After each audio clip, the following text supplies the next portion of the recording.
Man, what is happening, my YouTube family? Of course, it is your boy B New. I'm coming at you on this Monday. And first and foremost, as always, want to send out positive vibrations and blessings to anybody who could be listening. Now, with all that being said, we know that the Los Angeles Lakers had a somewhat of a tumultuous weekend. Not only just the loss against the New Orleans Pelicans and a much needed win for the Lakers. And we'll get into that in just a moment. I won't even just deep dive into that just yet. But the other news that, of course, by now we all know Kyrie Irving has been traded to the Dallas Mavericks. I want to come do a live stream on the weekend, but I was unable to do so just so we could discuss these things. But at the end of the day, you know, the trade went down. Of course, there were, three major players involved in the trade. It was, the Phoenix Suns who wanted to give up Chris Paul and 2 draft picks, and I believe Jay Crowder, if I'm not mistaken. And then, of course, the Lakers, who were willing to give up Russell Westbrook, 2027 and 2029 first-round draft pick, but were not willing to give up Russell Westbrook, those draft picks, plus Max Christie and also Austin Reeves. And we'll get more into that in just a moment. But ultimately, as we know, Kyrie Irving was traded to the Dallas Mavericks for what ended up being a unprotected, I think, 2027 first round pick, a 2029 second round pick, and a 2027 second round pick. So 3 future picks, plus Dorian Finney-Smith and also Spencer Dinwiddie in exchange for a 1 Kyrie Irving. So I don't know if that was necessarily a good deal for Dallas, just to be honest. And I'm going to jump back into some other things in just a moment. But I want to look at it from a Dallas standpoint really quickly here. Is Dallas has traded away probably their best 3-and-D guy on the team in DFS, who is capable of not only shooting the 3, but also playing good wing defense with the size that, he is. But also, you trade away Spencer Dinwiddie, who can also shoot the 3 and has been shooting the lights out as a late shooting 40% so far this season. So you're giving up, 2 3-and-D guys. I won't call Spencer Dinwiddie necessarily a defensive stopper, but, respectable. So not only that, you're giving up the draft picks. And you might say, well, you're getting a player the caliber of Kyrie Irving. But first of all, we're not going to talk about, how unvolatile he could be at times, because we won't even bring that up, because I really think he does have his head screwed on straight. But it's just a lot of different things that may occur from time to time, in which I will not bring up because it's unbasketball related. But one thing I will say is the thing to me that makes it a not so good trade for Dallas is Kyrie, if I'm not mistaken, now correct me if I'm wrong, but, put down in the comments if I'm wrong, but I'm pretty sure Kyrie's contract was not extended with the Dallas Mavericks. I mean, maybe they will look to do so, but at the end of the day, Kyrie Irving is still a free agent at the end of this summer. So if you just really look back and I'll take you through a timeline of events. Early in the summer, Kyrie started giving all these props to LeBron. Oh, man, I should have did this. I should have did that. Oh, man, I should be in LA right now. All these sorts of things. So really, if you really think back, prior to the season, everybody thought that Kyrie would end up as a Laker at the beginning of the season or some way midpoint in the season. And I think that they had hatched this plan that this would be the case, but Kyrie was not going to miss out on this money. Thus, he opted into this year with the Nets, because he knew if he didn't, if he couldn't do a sign and trade and opt in, and then the Lakers trade for him, he would be giving up a whole lot of salary. And he wasn't going to give up that salary. Thus, he opted in. But you couldn't just give him up to the Lakers then, because the Lakers have no space under the salary cap with playing Russell Westbrook, LeBron James, Anthony Davis, and the handful of the role players that they have.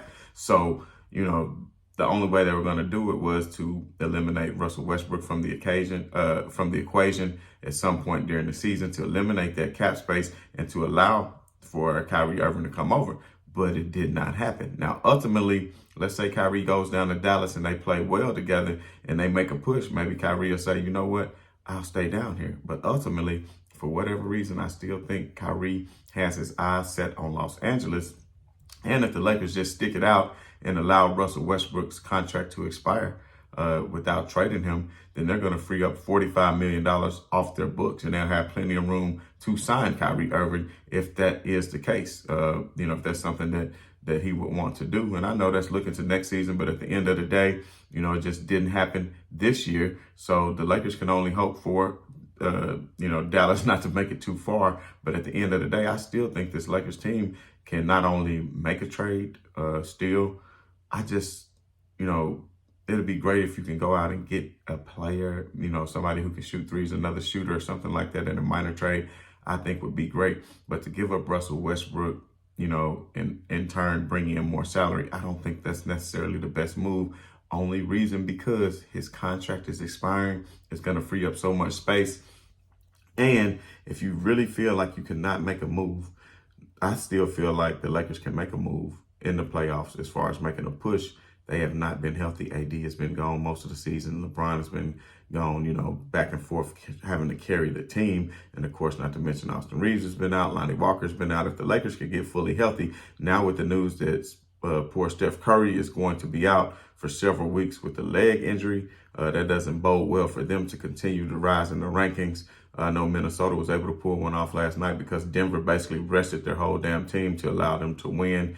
But at the end of the day, Portland has some tough games coming up.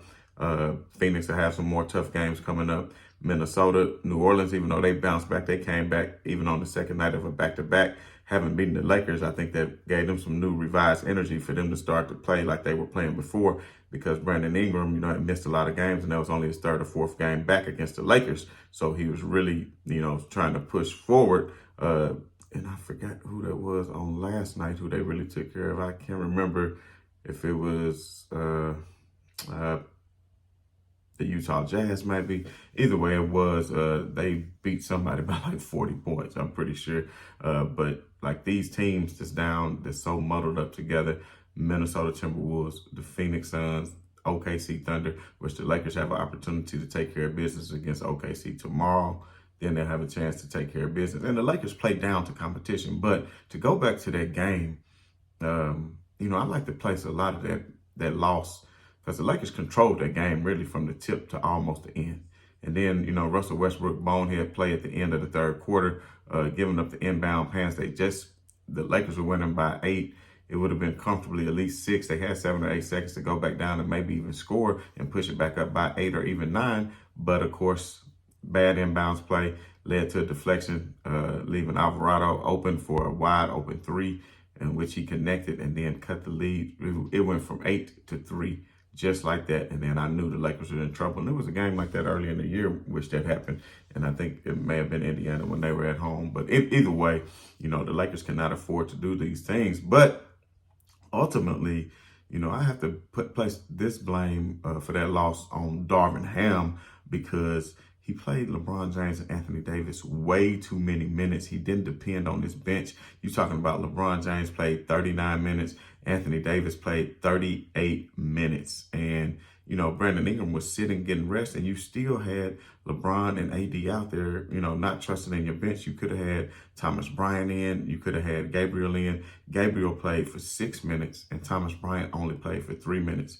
Now, that makes no sense to have Gabriel and Bryant only play a total of 9 minutes. Either pick one or the other. But the thing about it in this particular situation is you have Pat Bev, who we know is a great defender, knows how to get up into people no matter the size, whether it's Kevin Durant or Brandon Ingram. But Brandon Ingram is so good, he could just shoot right over you at all times. And he can raise up, and it's going to be pretty tough to guard. You didn't bring in Hachimura during that time, in which I would have felt he would have been a better defender than Pat Bev, who was battling foul trouble anyway as it was. But you elected just to play Bryant and Gabriel for 3 minutes and 6 minutes respectively, I think made no sense. And it really had LeBron gassed. He played the entire fourth quarter. There's no way a 38-year-old should be playing the entire fourth quarter and leading your team in minutes. 39 minutes, that means you don't trust your team. And if he was up by 8 or 9 for most of the game, why are you not sitting him in proper intervals? You could have easily brought in Bryant, who was playing well, and you said you would have a lineup with maybe potentially Thomas Bryant and Anthony Davis. This would have been a good game to do it against because LeBron was expending so much energy at times when he was having to guard BI because if Pat Bev wasn't on BI, it was LeBron on BI, and occasionally on the switch, AD would get on him. But at the end of the day, it should have been Anthony Davis's responsibility. He's your anchor on defense. He is your person you traded him for. So now you're letting the guy you got traded for light up the defense for 30-some odd points, however many Brandon Ingram had. I know AD had a good game too, but his was more quiet. The Lakers still should have easily won this game, but you played LeBron and AD that entire fourth quarter. Then you didn't get Westbrook. He made a bonehead play in the third, but that doesn't mean he can't play the fourth. Then you didn't play him any in the fourth or any down the stretch in crucial minutes of the game, knowing that he's the one who can create plays for the team still. And I still believe in Russell Westbrook. And Russell Westbrook finally, for the first time in a postgame interview, said all the right things after the game. As far as his professionalism, if he's going to get traded, if he's not, continuing to do the right things, showing up for work every day and being a professional. And, it got to hurt Russ somewhat knowing that LeBron brought him there, was instrumental in bringing him there, should I say. And now it seems, I want Kyrie. Well, if you want Kyrie, then that means I got to go. So what do you feel about me? So how's this going to affect the Lakers' chemistry going forward as a team and in the locker room? Hopefully the trade deadline can come and go and things can stay put or either, Russ will be gone. But I think that will affect some of the players on the team too because, a lot of these teammates got love for Russell Westbrook. They had a relationship with Russ. You can see the camaraderie that they have within the locker room. So, quite honestly, I think the Lakers could just finish this season out as currently constructed, unless you can just make a minor move and maybe pull off getting a Bogdanovich or someone like that, or having a Utah team, but not giving up too much. If you can get maybe Vanderbilt and a Mike Conley, somehow that would be a good move for the Lakers if you were to get rid of Westbrook, because then you're not taking on too much salary and you're getting another expiring contract in that of Mike Conley, who I have mad respect for, whose three-point game has came up tremendously, who can also create. You never have to worry about somebody being able to create offense because he is one of the truest point guards you ever see. I think very undervalued. I saw him play for many years for the Memphis Grizzlies, and he was one of the reasons why they were so successful being in the playoffs time in and time out, even though he would never get the All-Star nod, but maybe once or twice in his career. He's been an All-Star caliber player for a long time, and I know he is getting up there in age, but at the end of the day, he would fare very well with the Lakers. And I think if he was to come over, I think Schroeder should go to the bench and Conley should be the starter. And I think you would really, you'd be surprised what the Lakers would be able to do, because then you could truly spread the floor, because Mike Conley's three-point shot is a lot better than Schroeder. Schroeder is so iffy. You never know what kind of game he's going to have. And that's why he was a sixth man for so long. And when the Lakers offered him that money, he should have took it. And then if he would have took it, then maybe he would have built chemistry along the way, having been there a little bit longer. But we all know what happened. But at the end of the day, Westbrook only had 22 minutes. You playing LeBron and AD 39 and 38 minutes makes no sense. So hopefully Darvin Ham can get his rotation together. It seems like, now that you got Hachimura in the mix, you don't know what to do with Gabriel. You need to establish, what it is to do, especially when you're playing certain teams. And I even kind of want to go back to the trade of what the Lakers, they were unwilling to give up Austin Reeves and a Max Christie in their young future. But if you can get Kyrie and you know that he's willing to do an extension, at least a 3-year extension, I think it would have been well worth it, because you can still find talent. It's not like Austin Reeves and Max Christie are like going to be some kind of superstars in this league. They're going to be great role players, And I think Max Christie has a lot more potential than Austin Reeves, even though it's just Austin Reeves' second year, and he has been valuable. Almost a 50, 40, 90 guy. Maybe he can help change my mind and he can get back healthy and play against OKC and give some much needed boost in the arm for the Lakers as far as some 3-point shooting capability. But at the end of the day, the trade took place. It is what it is. We're going to continue to remain positive. I think the Lakers can continue to push. They're still not out of it. That game really hurt against New Orleans, because if they would have won that game, the Lakers would have been in 11th and only half a game out of being in 10th in that play-in tournament. Now they're still a couple of games behind, but if you still look at the standings, they're only 4 games out of being in 5th place, and that's not far along. They just need to put together a win streak. I think they can do that coming up. I think they match up against the Bucks well, if I'm not mistaken. mistaken. I think Middleton has still been out with some lingering injuries. And then also Saturday night, now they got a gift going against Golden State with no Steph Curry. So, Jordan Poole will be on the prowl, but at the end of the day, this is a game that the Lakers should be capable of winning. Memphis Grizzlies are still without Steven Adams. They're going to continue to struggle. Jokic, I think, is a bit banged up. He didn't play last night against Minnesota. Like I said, they set the whole squad. So Lakers definitely can make a move. We shall see. Portland Trailblazers, I think they play Milwaukee tonight. If they lose tonight, they're 2 or 3 games under 500. They'll be right there with the Lakers. So the Lakers can still make a move. I hate they lost that game because instead of being, 25 and 29, I think they would have been 26 and 28. And then the Pelicans would have been 26 and 28 instead of 27 and 26. And then they would have been tied. And with the Lakers with the tiebreaker, they would have been in front of them. But there's a lot of games left to be played still, 30-some odd games out, if I'm not mistaken, leading into All-Star break. Maybe this group can get re-energized and revitalized and go on a real push and make a difference of what they came here to do. Maybe LeBron James and Anthony Davis and Westbrook can get together and say, look, let's put all the BS behind us. Let's come together as brothers. Let's make this playoff push who we are. We're supposed to be top 75 players, so let's get it in. So at the end of the day, man, you got to keep on pushing.